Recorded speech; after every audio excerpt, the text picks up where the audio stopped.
Good Tuesday evening, Bill Taylor. Oh, I look so short in this shot, but I'm not that short. I'm 6'3", actually, if you didn't know. Good evening, Tuesday night. It is Bill Taylor here, Ken's 5 Digital Center. I hope you and yours have a blessed evening. That's delicious. Good evening, good evening. There's Diane. So yeah, fabulous morning, right? Fabulous morning. We'll get to it, but let's first talk about this incredible hurricane, Ian. Now, the eye closing just a bit, okay? So we'll get a new update here in about 50 minutes, 40 minutes, and whether or not we see strengthening. I'm going to expect to see probably a little bit of strengthening, just looking at the symmetry of that storm. Not much has changed. The water's very warm, the wind shear very low, and so it's trucking on in. 120 mile an hour winds, northeast now, so it's taking that little bit of a right turn we were expecting, and that's good news for Tampa, bad news for Fort Myers. In fact, we have some family in Fort Myers. My wife's cousin lives there with his family. I hope they evacuate. This is going to be a Fort Myers landfall, looks like, or at least the brunt of it. What was originally going to be Tampa's big concern is now going to be for Fort Myers. So let's take a look at the newest forecast track. Landfall should be sometime Wednesday afternoon, because we're looking right there at about 1 p.m. Remember, the storm is expected to reach Category 4 status. We're still expecting that. But as it gets closer to the peninsula itself and closer to land, it's going to encounter more shallow water, because remember, the water depth is going to be decreasing as we get closer to land. As that happens, the friction of the storm is going to decrease its intensity, at least you hope. But this monster looks like it holds on to Cat 4 status for a landfall south of Tampa Wednesday afternoon, evening hours, and then stays at Cat 1. Now, I had an interesting question today here from our good director, good friend Ray. What if it crossed over the peninsula and went back into the Atlantic? That could very well happen. And so you can see that it's not very many miles across the peninsula, and there it is out over open water east of Jacksonville, but then being steered right into Georgia. So it doesn't appear it'll be over water very long before it's back inland, taking kind of a left turn at Georgia-South Carolina border. But yeah, it could certainly happen where it would cross the peninsula, get into the western Atlantic, and regain hurricane strength, because it looks like it could. Hey, Marguerite, how are you? It does look like it'll go to tropical storm status northeast of Tampa by overnight, Wednesday into Thursday morning early, pre-dawn hours of Thursday. But what a monster storm. This is an incredible storm. Wind shear. Wind shear is going to be the amount of upper level winds that are moving in and around the storm. So if you have high wind shear, which you can see it's really kind of moderate in the vicinity of the storm, you can sometimes see that these storms will weaken. Not the case with this guy. Ian's going to stay very strong because of low wind shear, low to moderate wind shear.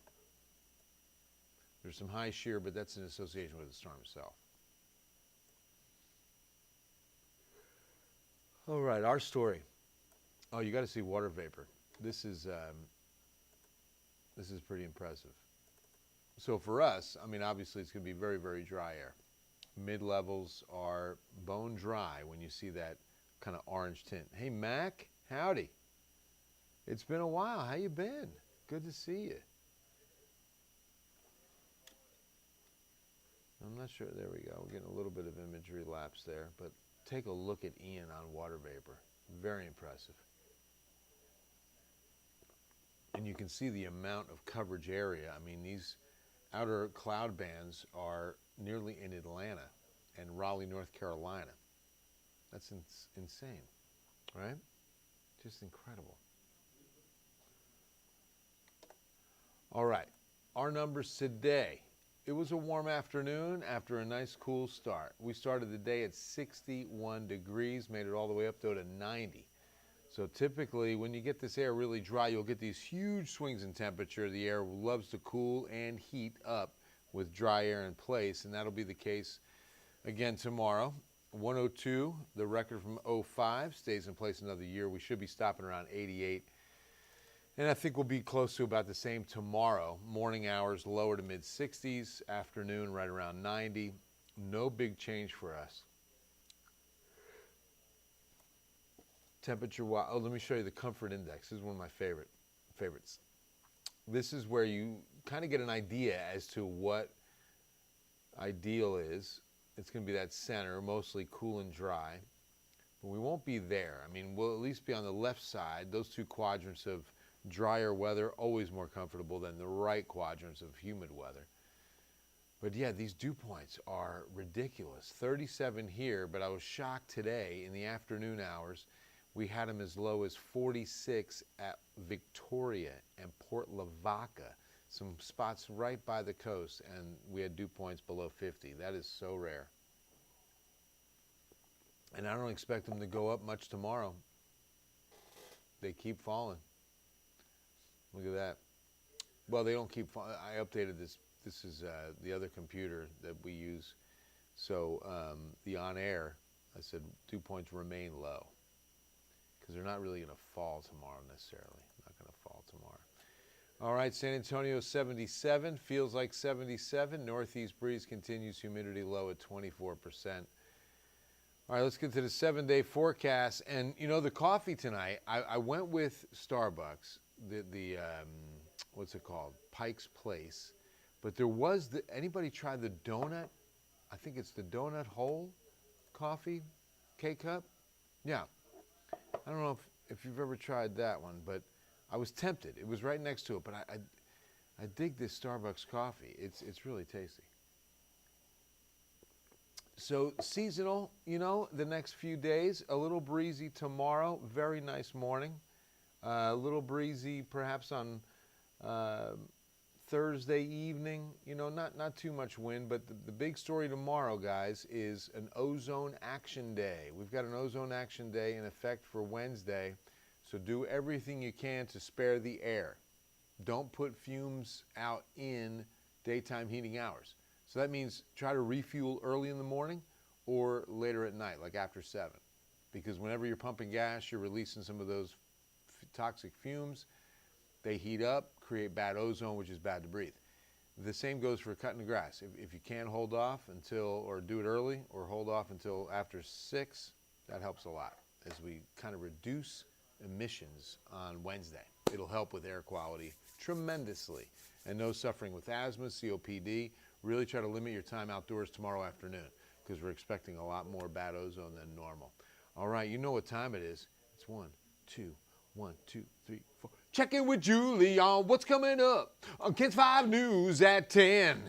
We're checking with Julie on what's coming up on Ken's 5 News. I said it's Ken's 5 News, so we check in with Julie because she's the producer. We check in with Julie on what's coming up on Ken's 5 News at 10.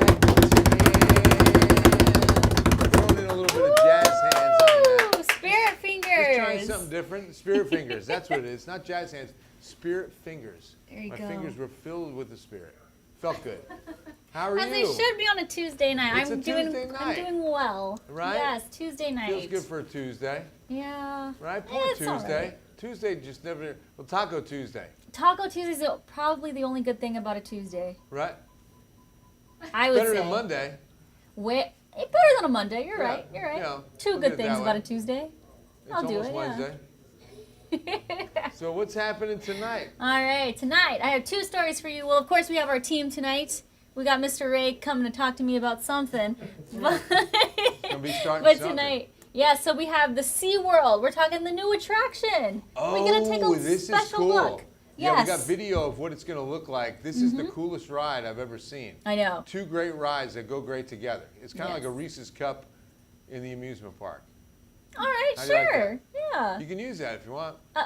We'll think about it. Yeah. Oh, okay. that is not going to happen. I know. But it's called the Catapult Falls. I'm excited to see it. I probably will never ride it, but it's exciting What? to look at. You don't ride though. rides like that? No?